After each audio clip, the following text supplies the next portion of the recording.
Good afternoon, everyone. My name is Bilal Ahmed, and I am currently a student at Metropolitan State University. This presentation, has been prepared for this class. I'm in cybersecurity principle and applications. Our professor is Dr. Tandon, and basically, kind of the focus of my discussion today is one of the most pressing and evolving threats in the field of cybersecurity. That is ransomware attacks. So, ransomware attacks, it can be, as we all know, it's emerged as one of the most destructive forms of cybercrime. And it can be capable of crippling organization and disrupting essential services. So my main goal I'm looking forward to aiming is this presentation is aiming to provide an analytical overview of how ransomware operates, its historical evolution, real world consequences, and effective mitigation strategies that can kind of help defend against such attacks. So before going on, I just kind of like to emphasize that this presentation is purely for educational purposes. And so all demonstrations and references to ransomware behavior are safe, they're simulated and intended to promote awareness, kind of rather than just encourage explorations. So yeah, it's kind of moving on here. So yeah, right here, what we're talking about is kind of to begin ransomware. It's more of a ransomware is more of this type of malicious software that kind of encrypts a victim's files or logs access to the system until a ransom is paid to the attacker. So typically, what that means is that it kind of typically employs strong encryption algorithms. That can mean such as AES or SA that render data unreadable without a decryption key. So then the attackers kind of then demand payment and use what that means when they mean that is using cryptocurrency such as Bitcoin, as we all know, and Monero due to the enormity these currency provide. So ransomware infections most commonly occur through phishing emails, malicious downloads, or compromised websites, kind of all that sort of things. And we all know sometimes we get those emails, spam emails that can be very intriguing, but it can be intriguing to some people who are not really well, like they don't work well with cell phones, older people, or even people who are like younger, as we all know. So, for example, if user, let's say someone received email pretending to be from a trusted company, and that kind of contains an affected attachment. So once open, that ransomware kind of silently installs itself encrypting valuable files across the system or even spreading through connected networks. So basically, that's kind of what can happen. Another common effect involves exploiting, weak passwords or impact vulnerabilities or in remote desktop control services. So basically, I know there's a well-known case illustrating ransomware devastating impact is the 2017 WannaCry outbreak. So that attack right there, it spread basically over 150 countries just in a matter of hours. And it's kind of crazy when you think about it, all those countries in just a couple hours. And that kind of affected critical sectors such as healthcare, transportations, and hospitals in the UK, National Health Services were forced to cancel surgeries. And think about that. They were forced to cancel surgeries and divert patients because the systems were inaccessible. So that the estimated financial damage from WannaCry exceeded about 4 billion worldwide, $4 billion worldwide. And that kind of highlighting the scale of which ransomware poses.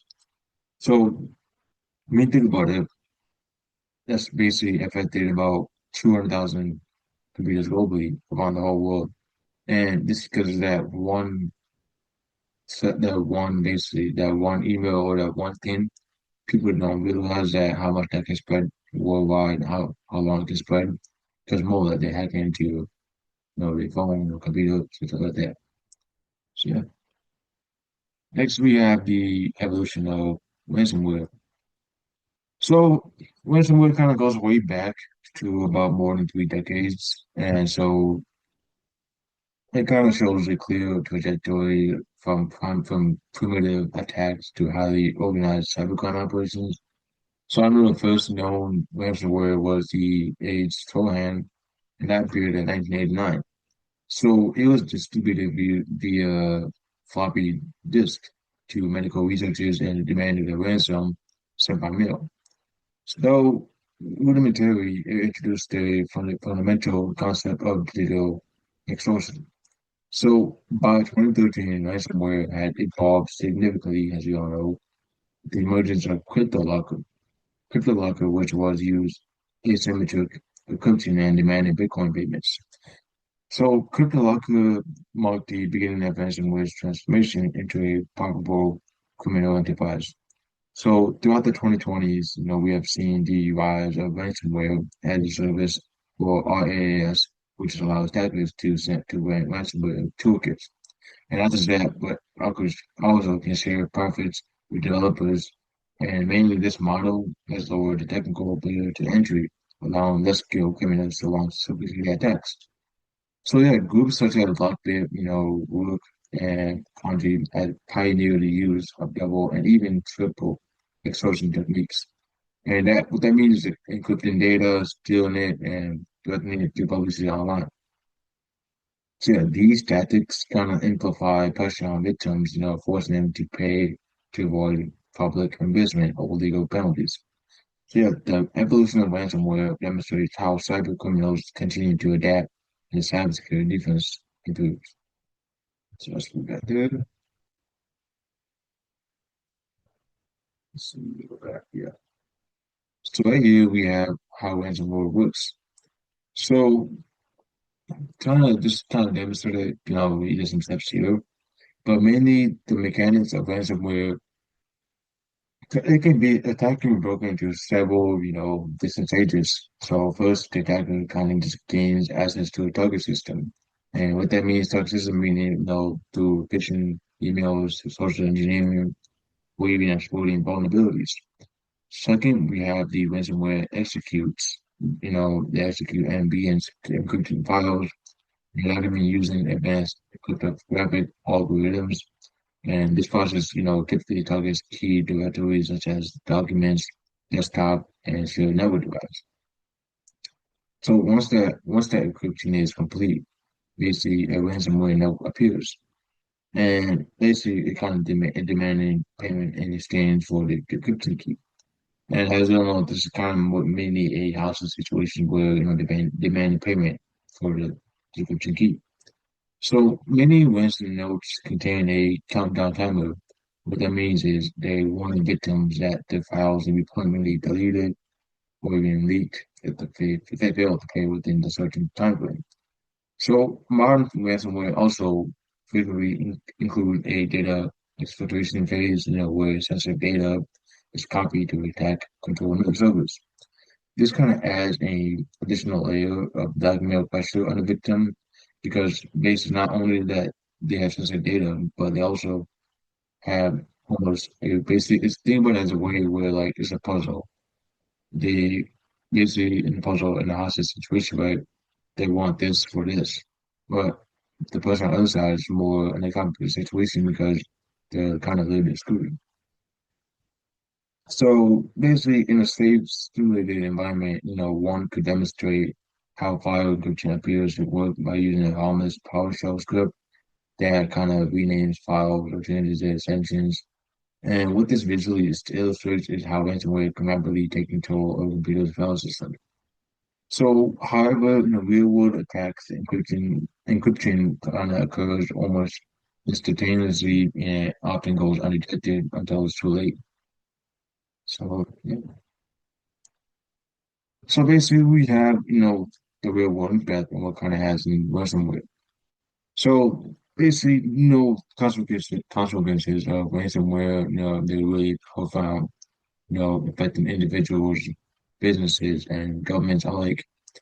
And for just individuals, ransomware can mean permanent loss of families, photos, school documents, financial data, and all those things will be bad. And so, but for organization, it can result in significant operational downtime, such as also loss of customer trust and regulatory penalties. So, kind of give an example, the colonial pipeline attack in 2021, it disrupted fuel distributions across most of the eastern United States. And what that led to was shortages and panic buying. The company paid approximately about $4.4 billion in ransom to regain control of the systems. Similarly, hospitals worldwide have suffered attacks that jeopardize patient safety and delay critical care. So, from a kind of macroeconomic standpoint, ransomware damages are estimated to cost businesses over about $20 billion annually. So the effects that extend beyond financial losses as the incidents can erode public confidence in essential services and government cybersecurity readiness. In many cases, though, law enforcement agencies even struggle to prosecute ransomware operators because they kind of often operate from countries that lack extradition agreements. So, what do we do in prevention and mitigation strategies? So, given the maybe the pervasive threat of ransomware, prevention and mitigation strategies must be kind of multi-layered and proactive. So, hard source is that the first line of defense is user education. Since most ransomware usually kind of typically begins, with phishing emails, ongoing security awareness, ongoing security awareness training is essential as always. So, which was not recommended, but should be required is that organizations should teach employees specifics to recognize suspicious emails, verify senders, and kind of avoiding downloading unsolicited attachments. And has easy or has simple as it sounds, is it's not really simple to people that they lack the thought of mind like, oh look, I'm so good at this, they kind of let their mind.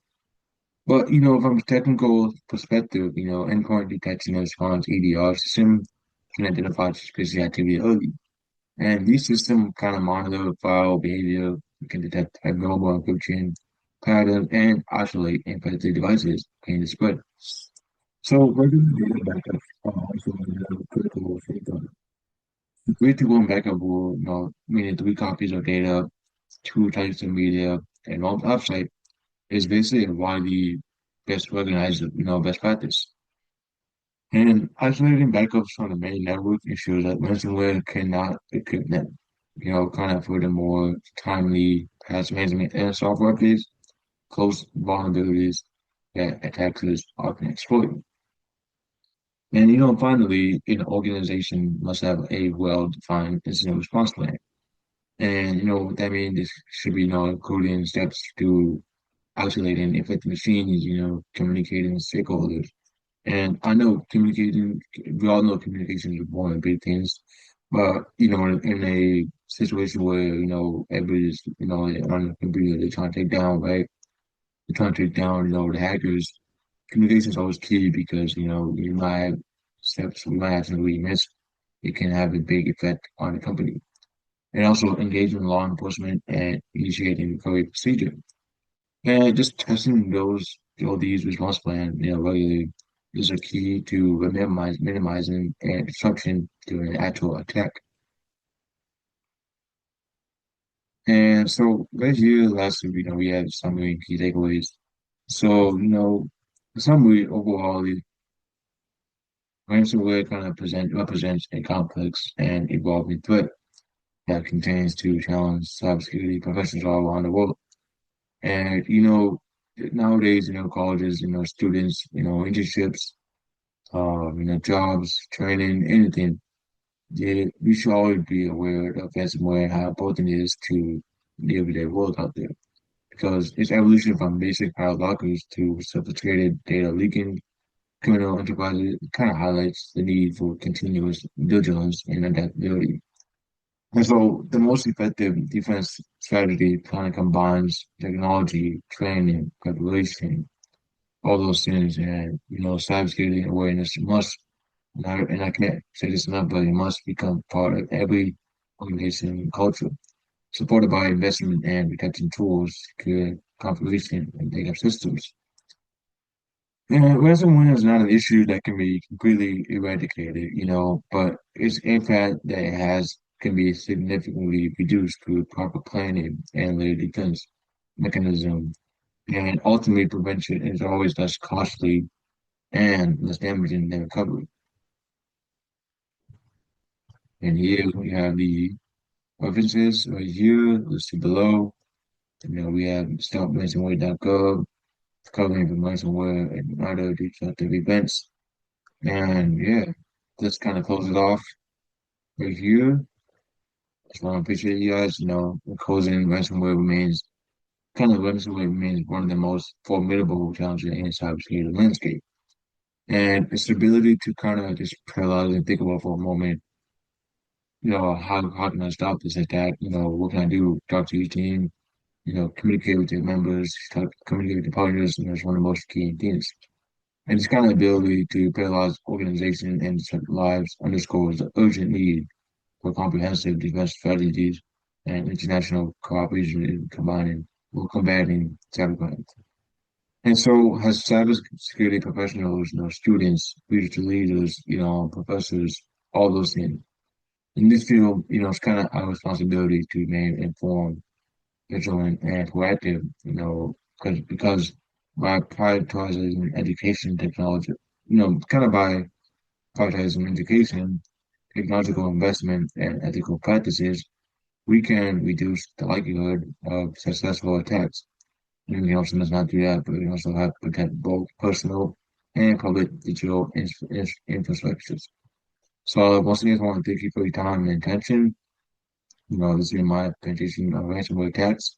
For this class, once again, is cybersecurity principles and applications at Metropolitan State University under the guidance of Dr. Wahab Tandon. Stay safe, stay informed, and remember, cybersecurity begins awareness. So always check the email, check your threats, viruses, and computers, stay informed.